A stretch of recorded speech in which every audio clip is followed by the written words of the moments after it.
திருவல்லிக்கேணி பெண் பிள்ளை ரகசியம் 70ஆம் ரகசியம். பாதுகை பேணி பொருள் கண்டேனோ எம்பாரைப் போலே. பெரியாழ்வார் திருமொழியில் ஈற்றுப் பாசுரம். ஆயரேற்றை அமரர்கோவை அந்தணர் தம் முதத்தினை சாயை போல படைவல்லார் தாமும் அணுக்கலே என்று முடிவுறுகிறது. சாயை என்பது நிழல்.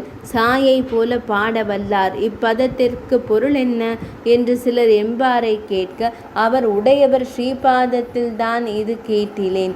ஆகிலும் நீங்கள் கேட்ட வர்த்தம் போராதென்ன ஒண்ணாது.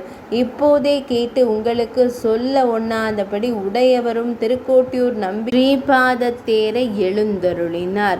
ஆகிலும் உங்களுக்கு இப்போதே சொல்வேனாக வேணும் என்று உடையவர் திருவடி நிலைகளை ஸ்ரீபாதுகைகளை எடுத்து தம் திருமுடிமேல் வைத்து கொண்டு உடையவரை தியானித்து, இப்போது சுவாமி அடியேனுக்கு அருளி செய்தார், கேட்கலாகாதோ என்று பாடவல்லார் சாயை போல தாமும் அணுக்கர்களே என்று அன்வைத்து பொருள் அருளி செய்தார். பெரியாழ்வார் தம் மனதில் கோயில் கொண்ட கண்ணனெம்பெருமான் இத்திருமொழி கொண்டு பாடவல்லார். ஒரு புருஷனின் சாயை, அதாவது நிழல், அவனை விட்டகலாமல் நெருங்கி இருக்குமா போலே எம்பெருமானுக்கு நெருக்கமாய் அந்தரங்கர்களாகப் பெறுவார்கள்.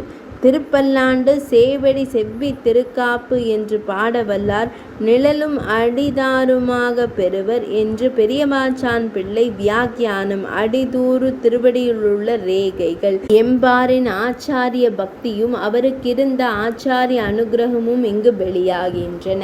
70ஆம் ரகசியம் நிறைவடைந்தது.